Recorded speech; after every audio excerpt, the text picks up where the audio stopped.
Good morning. I am Anish Palanta from Grade 6B, roll number 9. Today I am here to show you a science project which is based on the topic magnetic force. In this project I will show you a safety pin levitating in the air. So let's see this project without wasting our time. We can see that there is a stand in which the cup is hanging. The cup contains a small disc magnet which is at the size of button. There is a safety pin which is rotating in air. Why is this so? It is because the safety pin is attached with a thread, and the thread is attached with the base of this project, base of this stand. When I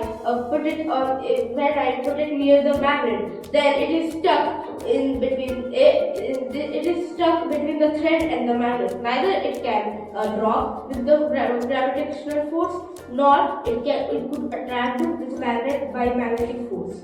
So this is how my project works. Thank you.